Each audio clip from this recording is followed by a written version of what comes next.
Welcome to This Are Johnny Domino, a podcast and lifestyle brand brought to you from the sunny East Midlands. I'm Giles, and this is Stephen, my brother. Welcome to the podcast.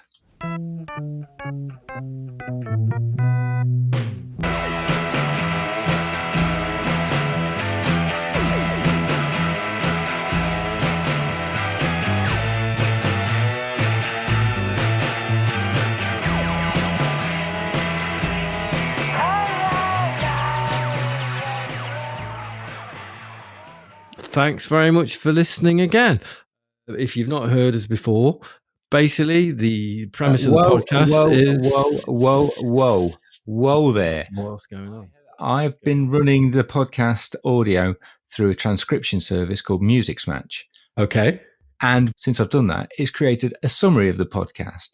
So according to AI, the summary of the podcast is, the podcast features two brothers, Giles and Stephen, and they spelled Stephen with a V, not a PH, which kind of wound me up a little bit. Okay. Giles and Stephen discussing 3 songs they recorded in the 90s. Podcast provides insight into the creative process of 2 musicians and the evolution of their sound. The podcast is a laid-back and philosophical conversation about music and creativity. It is important. This is not my words. This is the words of AI. The podcast is important for those interested in the creative process of musicians and the evolution of their sound over time. What is the theme of many of the host songs? This is from a section called Learnings. So it's an educational podcast. The theme is preemptive dismissal, which reflects their insecurity about talking to women in bars and their perception of themselves as losers in the music industry. Again, not my words. And then it goes, what is the key to creativity according to the podcast? The key to creativity is working within limitations and trying to make something work within those boundaries. Wow. I would listen to that. It sounds like a good podcast. I'm a bit scared though, because I couldn't have written that. No, and that's a very accurate summary. I like it a lot. I think it's great. And are we that far away from the AI actually being able to just make the podcast? I don't know. Let's not think about it. They could probably just take all the bits that we've done so far and kind of mush them up and turn it into new podcasts. They'll make up other songs that are basically the same sort of stuff that we would do. No, I'm not a fan of that. And you may not be a fan of it, Stephen, but it could happen. I'm just saying, right? Well, shall we make hay while the sun shines and do it on our own steam?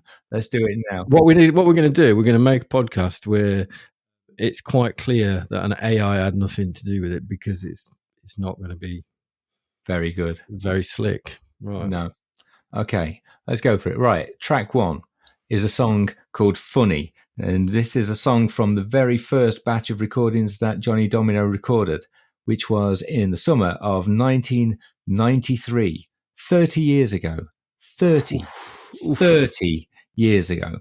And this was a period, as we've mentioned before, when we had borrowed somebody's 4-track recorder to record a single for some friends of ours in a band called Peru, and we kept the recorder at our house, and we kept a lot of their musical equipment at our house, and we decided to record a bunch of songs within the month that we had the 4-track. And this is one of them. Yes, and I'm just going to mention, there is a bit of talking at the start of this one, which I think is, again, symbolic of our working relationship. I don't like it. I don't like this bit of this audio because I know exactly what face I'm pulling at you. And it doesn't make me feel very good about myself. Yeah, good. You deal with that.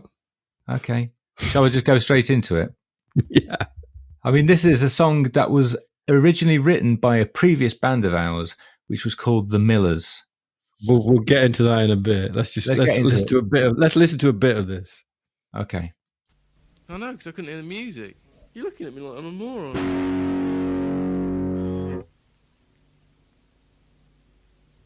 Whoa, yeah!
let's just pause it. Yeah. Let's pause it there. Let's pause it right there. My vocals are really like that. Well, don't Sorry. do that into the microphone. That was horrible. I know, but that was some seriously. I am really deranged vocal style. You're trying to find your voice. We've mentioned this before. And we're doing the classic, we've got a 4-track. Let's dirty up the vocals by sticking it through a distortion pedal. Yeah. So that's what we're doing. And everything else, I think, is going directly into the 4-track. So we've got a drum machine on there, the Alesis HR16, the studio drum machine of choice from those days. The bass is going straight in and the guitar's going straight in. So everything's mega overloaded and distorted. It's pretty lo-fi. That drum machine is working pretty hard on this track. Possibly working a bit too hard, but, you know. Yeah. There's some speedy bass going on there as well, Steve. Yeah, and I only realised earlier today that I can't actually play the bass that fast. What I'd done is I'd slowed the tape down so that, here's a bit of music theory, the song is actually in F sharp major, and I basically slowed the tape down so it was in E, and if you play the bass, you'll know that the bottom string on the bass is an E. So I'm using that so I can go all over the place. There you go. It's not that technical, really, and not as fancy as it first appears. And after the bit at the start which we're not going to mention that you feel bad about, yeah, there is another voice. There is a whoa, whoa, whoa, yeah. That is our friend and frequent driver in those days, Rich. At this point, he was probably known as Dickie Rock more than anything. He was... Or Dick, just Dick. Or Dick, yeah. But not if you rang his house up and his mum or dad answered, then it was Rich. Can I speak to Richard, please? Yeah. I was just about to say his phone number because I can still remember the phone number of the farm, but that would be a terrible idea. Terrible. He was the vocalist for a lot of our Friday night joke bands. He was pretty good at making up. I say he was pretty good at making up lyrics. He was pretty good at making up lyrics as long as you wanted everything to rhyme with blue, you, do, and poo. Yeah. And he also had it was all pretty filthy, wasn't it? It was pretty filthy. I don't think we're going to be sharing any of it on this podcast. But he did have, it's almost like a tick. Every song started with a whoa, whoa, whoa, yeah. Yeah. And sometimes we would stick it in the middle of a song as well. Yeah, I think maybe we've not revisited those songs. No. By, I'm going to say the name of the band. Okay. Yeah. Twats Garden. It's a great name for a band. The thing I remember most about it is we used to make videos when our parents used to go out. We'd get everybody round and we'd either write some songs or we'd make a video, and it would be like a Friday night youth TV program featuring Twats Garden. And I remember one time our parents came back and said, "Oh, let's see what you've been doing." And we kind of had a bit of a conflab and went, "Oh, I think we can let them watch this because there's not that much swearing in it." And when we started playing it, we went, "Oh, what's the band called?" We'd forgotten what the band was called. Yeah. Yeah. So we're probably not going to share that many Twats Garden songs. I think because I think it may damage Rich's career, possibly. It might damage everyone's career. I think I'm so grateful that we were doing that stuff before social media and before YouTube, because we would be so cancelled. And at the moment, people who've heard it have heard it because we played it to them directly in a very controlled sense. And I think that's about as far as it's going to go. So I hadn't thought about that, but oh my God, what a relief that we had no way of getting that stuff out. Because if we would have just put that on like Instagram Live or something. Jesus. Completely unemployable for the rest of, more unemployable than we ended up doing our fine art degrees and stuff. But my God. Anyway, let's listen to a bit more of Funny. I think it's got some good sort of sample. Well, they're not samples, are they? But there's some good tapes. Lots of tapes, yes. That we can talk about. There's some interesting bits and bobs from various places. Maybe we'll have a chat about that after the song, right?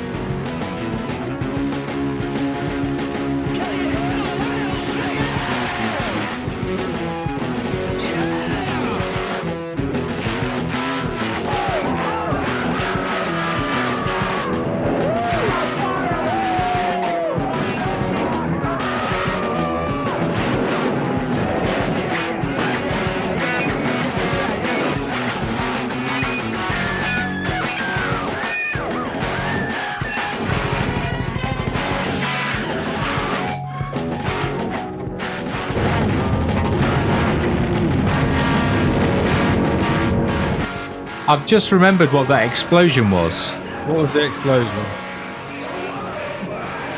There was like an easy chair in that room, and it had springs on it. And I just shoved the mic under it and then twanged the springs. Oh, wow. That's cool. all it was.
Wow. Strong ending. It overstays its welcome slightly, doesn't it, that track? It's only 3.5 minutes long, but my God, it leaves the audience wanting less. It does, doesn't it? Yeah. Yeah. There's some good field recording stuff going on. You were saying that there's recordings of earlier gigs in there. Yeah, there's a recording. Well, right, okay. We were in a band called Space Rat. Terrible name for a band, but we were kind of Good band though. Great band, and we were the band that certainly. It was in my last year of school, and you were at college, and it was the last year of Brian, our drummer. His last year, he was at school as well. So the audience was made up of people who should not have been in pubs, and it was the back room of a pub. So we were basically the soundtrack for a load of underage kids getting pissed and getting off with each other. And there's a recording of that gig at the Alex Club in San Diego. It's no longer there. Don't go looking for it. And that recording, well, there's parts of that in that song, right? Yeah. There's a girl saying sort of like something, I don't Don't bring that up, will ya? Something like that. Proper Nottingham accent, yeah. Yeah. So, yeah, there's kind of stuff in there that's interesting. And then Paul Newton, a good friend of mine, was operating the tape machine, and he turned it onto Radio 2 when we had a bit of a gap because Brian's hand exploded. It was Radio 4, and Brian was a brilliant drummer, but he did have a habit, not a habit, he had a frequent affliction where his finger would explode because he drummed so hard. And that was another occasion when it happened in mid-gig. And rather than stop the tape, your friend Paul just switched on the radio and recorded that. So we've got some radio recording there on the track too. And what about the classical music? Classical music? Well, that's because when I did A-level music theory, I made a tape of all the extracts that we were learning about. And it includes a bit of Walton's Belshazzar's Feast, an introduction that says, now an extract from Stockhausen's Contrapuncta, but it goes into an instrumental version of Eleanor Rigby, which is a horrible version because it's got the string quartet backing, but the vocal line is played on a sitar. It's just really peculiar. And then it ends on a very strident bit of Symphony No. 5 by Tchaikovsky. Yeah, which is a good ending. It's a good ending. So it's funny. That's the track, Funny. Oh, yeah. Yeah. And it's got ludicrous bass playing and samples. And that's it, really. That's really... That's about it. Yeah. Oh, it's got a bit of Sonic Youth in there as well. Bit of Sonic Youth, which we recorded from the South Bank show because we had a tape of loads of things off the telly that were music related, which had the Sonic Youth South Bank show special, loads of bits from Snub TV. We were used to sit there was it Tuesday night it was on? Whenever it was on, we would sit there with the video recorder paused, and we would just take it off if it was something good coming on. And we ended up with various great underground music nuggets. The tape has snapped now, so it doesn't work anymore. And no one's got a video recorder anyway. And it's all on YouTube. The whole Sonic Youth South Bank show thing, that really got in my head. I remember at the time it was an important thing for me to watch, because I don't know, I really liked the way they were as a band, and they had that kind of, it was very kind of the time. It had that, they were very kind of ironic 90s kind of people, weren't they? Yeah. And the way that Thurston Moore kind of is drippingly sarcastic all the time. And obviously being an impressionable young man, that was like, I thought that was the way to be. It was a pivotal document. It was a pivotal documentary. It was, yeah. But there is that bit where they're interviewing John Cale, and the question that Kim Gordon asks is, it's like that Beach Boys thing, kinda. And that's the question. That is like skin crawling bit of interviewing. And John Cale is, he's leaning forward because he wants to give them some information. I don't know if they were just freaked out to be talking to a member of the Velvet Underground or what, but. So that was her question. Look, it'll be on YouTube. Was that an answer? Was that a question? No, that was the question. That was her question. It's like that Beach Boys thing, kinda. Okay, good question. I think her question was more about the difference between East Coast and West Coast bands. Because obviously West Coast bands are a bit more chilled out, and Velvet Underground were not very chilled out. Yeah, that was the way it came out. It's how people used to speak. That's the point I'm making. The way that the way they acted and the way they mucked around and the way they spoke on that documentary, I was like, that's how I want to be. That's how to be in a band. Yeah. That's how to be in a band. Yeah, exactly. Yeah, there you go. Anyway, I'm sure it's on YouTube, and if I can find it, I'll stick it in the show notes. Mm. So the next song we're going to talk about is a song from a bit later in our home recording, in inverted commas, career, and it's a song called Drunken Master.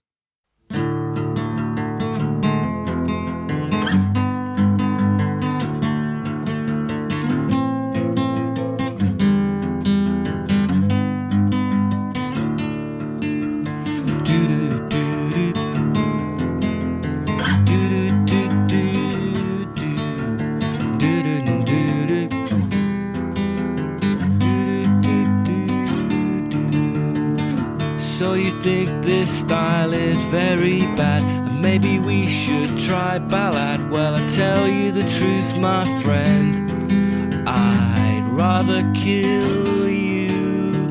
We don't need no blunts for fun. You call it progress, but now you're the lonely one.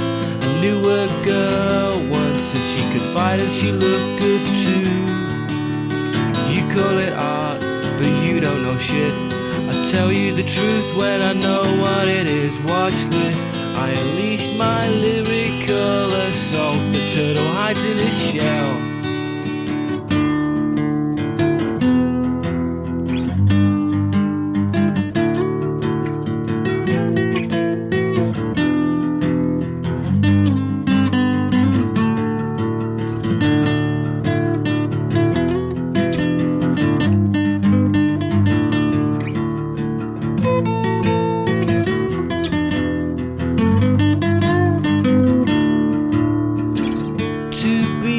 Nobody like you would only hurt my reputation. So let go of my leg and go and find the key to the station. You call it kung fu, well you know that's what it is. Why don't you just check out my style of the drunken fist? I'm not an addict, I just choose to take a little bit more.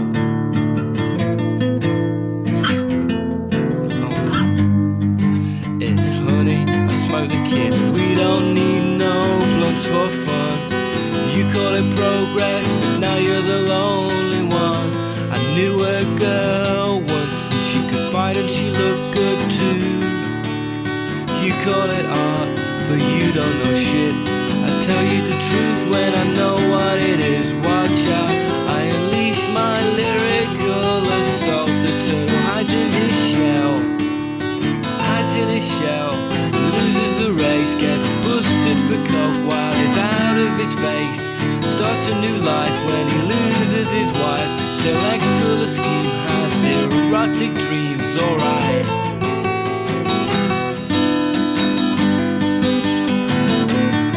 You know it.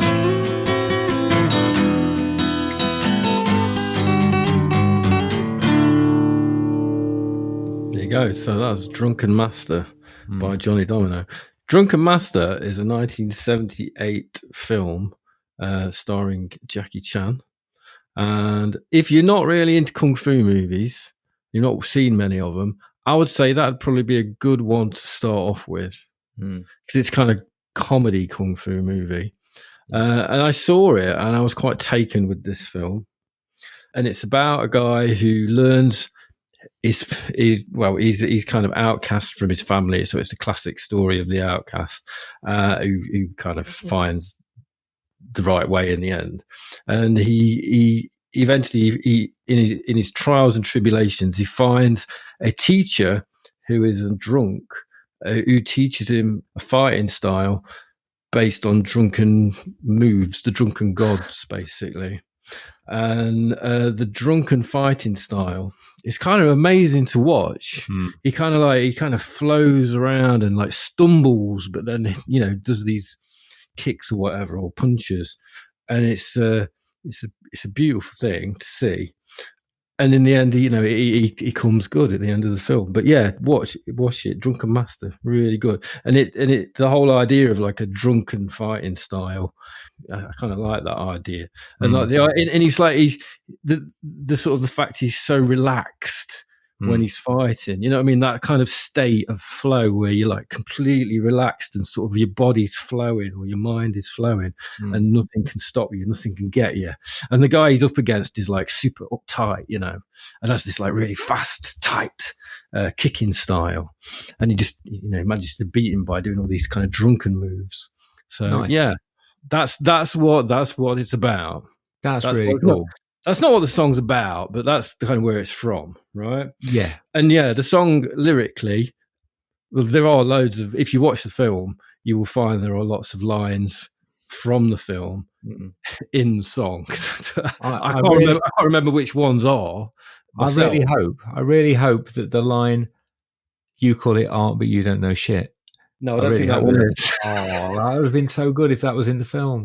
I don't think it is. No, I think that's just me. That's just a line that came in my head when I was having a conversation with someone in a pub, probably. Neither was Honey, I Smoked the Kids. That was not from the film either. No.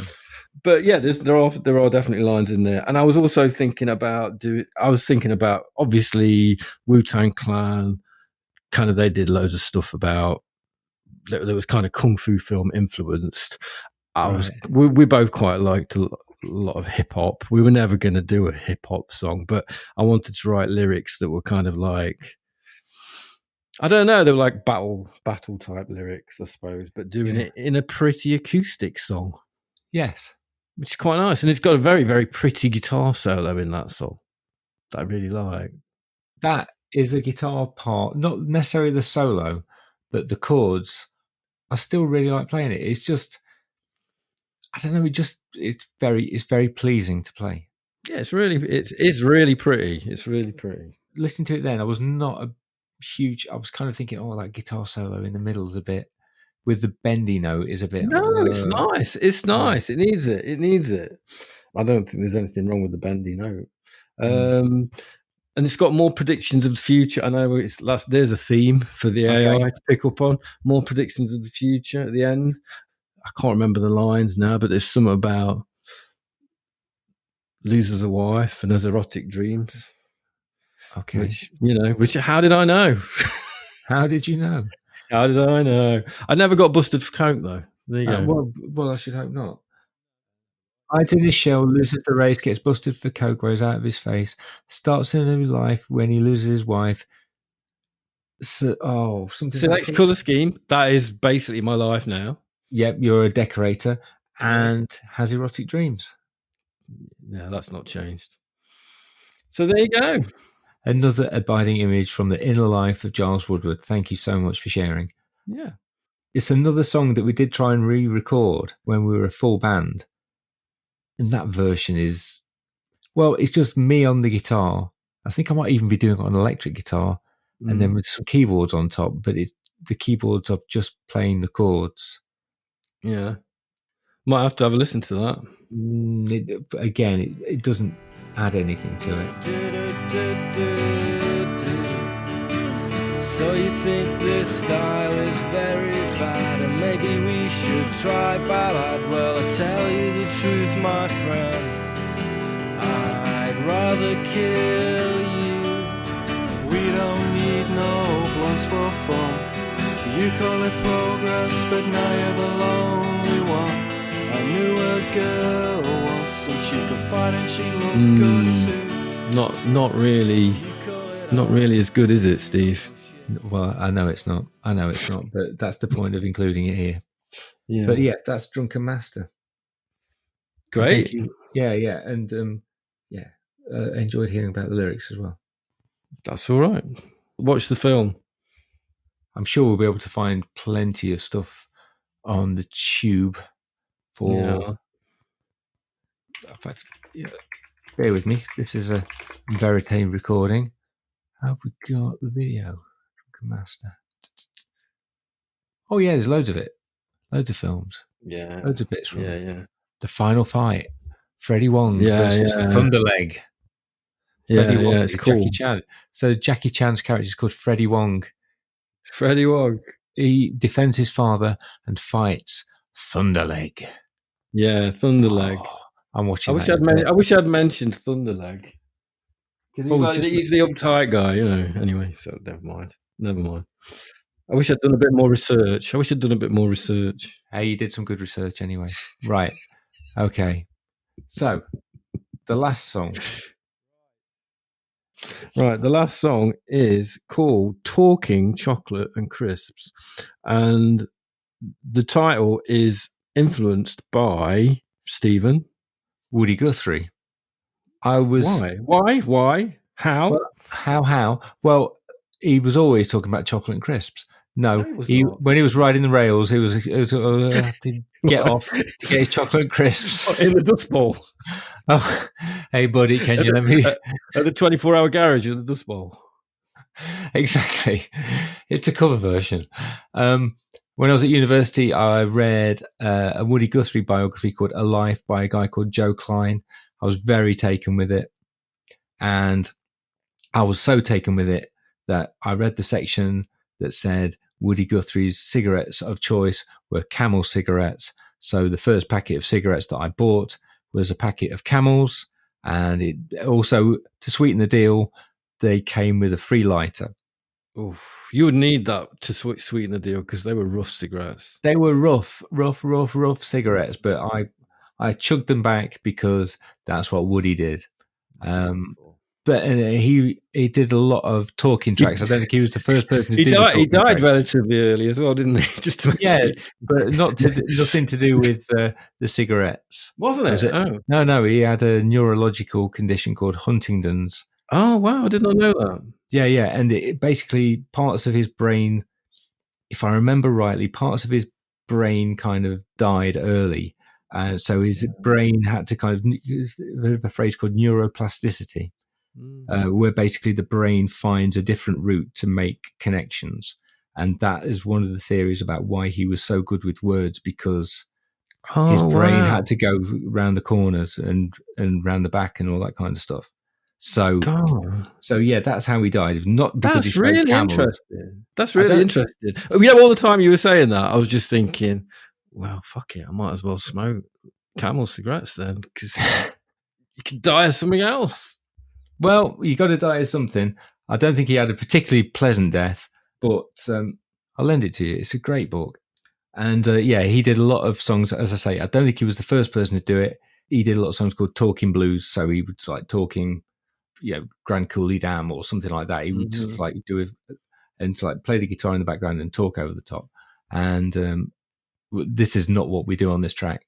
But it's a talky song, isn't it? It's like It's a talky song. It's a narrative. I mean, ladies and gentlemen, just you've got to imagine yourself. You're in Leeds. It's 1990 or 1991. Everybody you know is really into this music that you're not that keen on, but you're going along with it. It's dance music. It's rave music. You go to these huge places. It's very dark. There's lots of lasers and flashing lights. This relentless music going on and on and on. People are just going completely insane. It looks like some sort of like end of the Roman Empire type scene. It's fucking mad. There are people getting Vicks and rubbing Vicks on each other's backs. Men half naked. People blowing whistles. People tooting horns. People just moving constantly, twitching motion, constant. It was insane. I can't even, it's just a mad picture in my head. Anyway, so you're there with me. I'm not really into the music that much. I don't really like taking pills of unknown provenance that much either. And I go out on a lot of these nights because it's a social thing, I didn't have that many. That's what my friends were into, So I I'm not going to lie. I'm not going to say I was there, 1990s. I was part of the rave culture. I kind of was, but I was there on the edge of it because other people were really into it that I knew. And we used to go to this club called Orbit in Morley, which was absolutely insane. It was like a converted cinema or bingo hall type place that had turned into a club in like this little North Yorkshire town, middle of nowhere. And it was like being on a spaceship. You went in there on a Saturday night and it was literally like you went into orbit. People just going completely insane to this music. Anyway, so I came home from orbit. We would stay up all night. People were just off their tits. And you'd want to go and get some, there was no 24-hour garage near, even in the centre of Leeds, right? There was no 24-hour garage. So you had to wait until the corner shop opened at like 6, 7 o'clock to get any crisps or chocolate. So I would invariably be the person who went out to get the crisps and chocolate because I was like the most compos mentis person. And this is me in this song in a Woody Guthrie style describing my journey.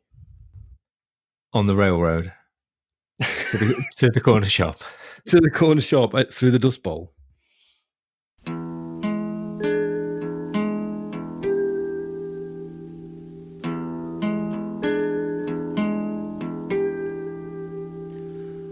About 7 a.m. Sunday morning. He'd had no sleep yet. He felt the shopkeeper could probably tell. It wasn't good. Normally they would smile and talk. Where were the usual remarks about the weather? All he could do right now was avoid meeting the shopkeeper's gaze with his own. What was that? The middle-aged man had said something. Fear, constriction between his legs. How to react? An abstract grunt sufficed as he scooped up his change and got out quick.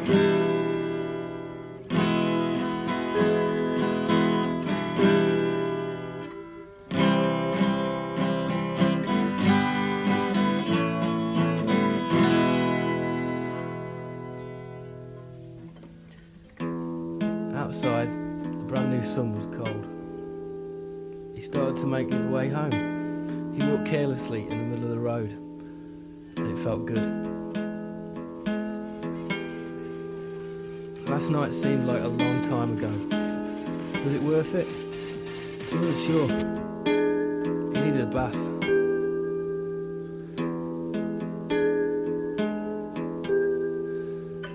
Suddenly, a fierce-looking animal jumped out of the driveway, almost tripping him, making him swear. You never know what a cat's thinking, he decided. He preferred dogs.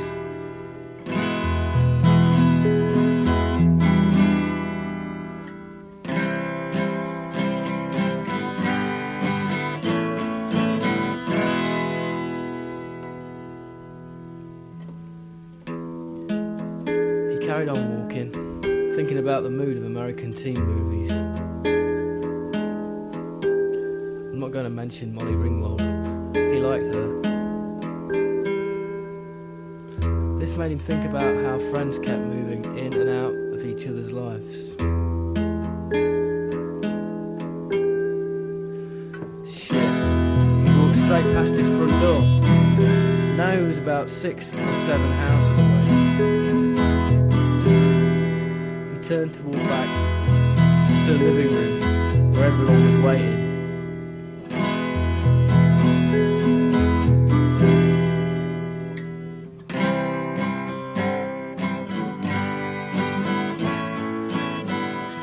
Where everyone was waiting. What, for their chocolate and crisps? Yeah, and probably some milk to go with the cereal. Excellent.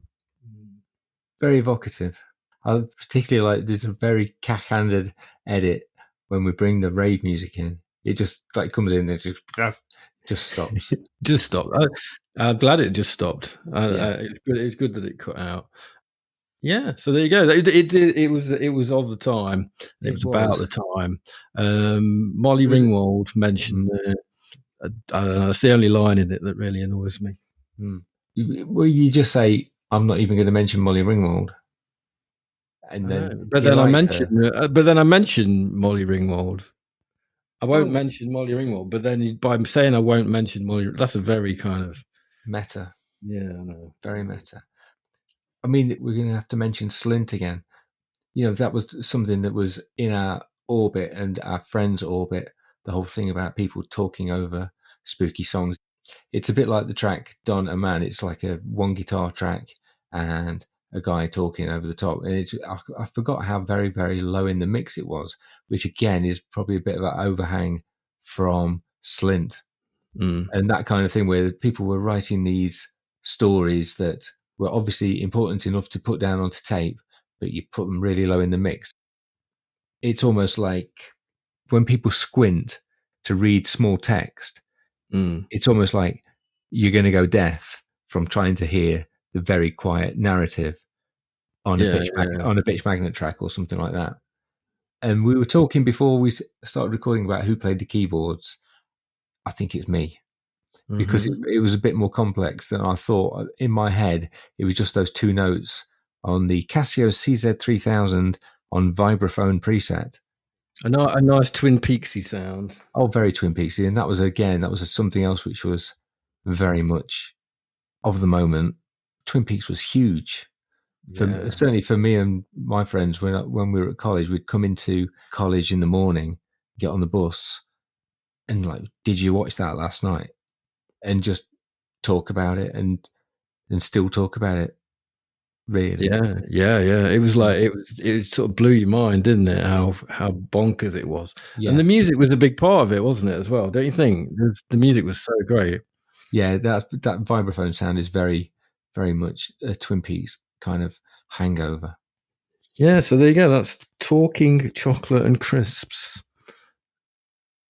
Well, this is the point in the podcast where we try and decide which one of these three songs is worthy enough, or if any of them are worthy enough to go on a purely theoretical best of compilation tape, the best of Johnny Domino. We were chatting beforehand.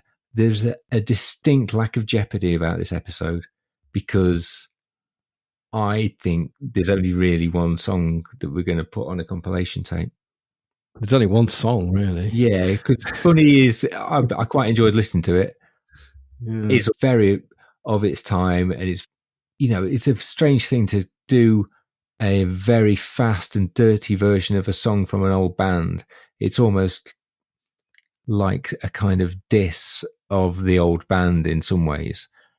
And Talking Chocolate and Crisps, I enjoyed it, but I think you talking about the rave culture was possibly more interesting than the song turned out to be. I really like Drunken Master. Yeah, I kind of agree. I mean, I think Funny has got some good. I like all the tapes and stuff in it. Yeah, and I'm listening to a lot of that. I mean, it's all the early stuff that I haven't really listened to that much, and that's part of that. And actually, when I listened to it, I did like it. I like the sort of lo-fi-ness of it. I think I'm getting back into lo-fi music, Steve. You know, maybe. and then the Talking Chocolate and Chris thing. Musically, I like it. I like the idea of those kind of songs. I quite like those kind of songs, those kind of talky songs. Yeah. It's like, we didn't mention Arab Strap, but there you go. I think Yeah. this was before Arab Strap. This was before Arab Strap, though. Yeah, I'm pretty sure that we recorded this before Arab Strap. And then Drunken Master. Yeah, I don't know. It's got a really pretty guitar part, and I really love the music, and I really love the lyrics because they're magpie type lyrics again, where I'm kind of taking lyrics from different places, adding them a bit with some of my own ideas, and I think that makes for a more interesting, less literal song. Yeah. So yeah, it's good. I would go with that one. Track 1, side 1. Track 1, side 1. There you go. You're hitting them where it hurts, straight in. Beautiful. Yeah. There is one thing that we didn't talk. I'm with you. I'm down with it.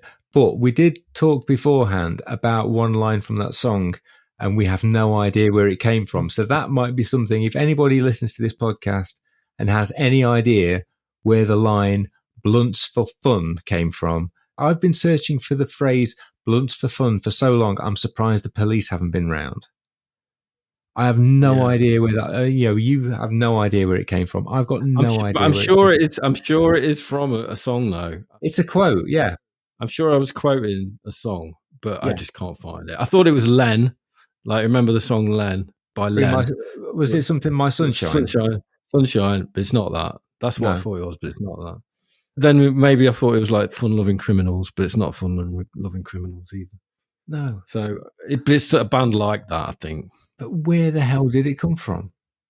No idea. So if anybody out there knows where it's from, maybe you wrote the song. Who knows? Please let us know. Because it's driving us insane just trying to think of where the hell that bloody line came from. It is clearly, it's something like, "We don't need no blunts for fun." It's a magpie. It must be maybe a contemporary sort of pop song from the time. I don't know. Anyway, I think that's the end of the episode for today. Yeah. Very much enjoyed it. If you enjoyed it, please obviously subscribe if you haven't yet, and pass on our podcast to other people who you think might like it, because that's the way these things grow, right? Yeah, we do enjoy doing this, but it's even more enjoyable if we think people are listening. So yes, please pass it on to anybody you think would be interested in these inane ramblings about songs that nobody's ever heard.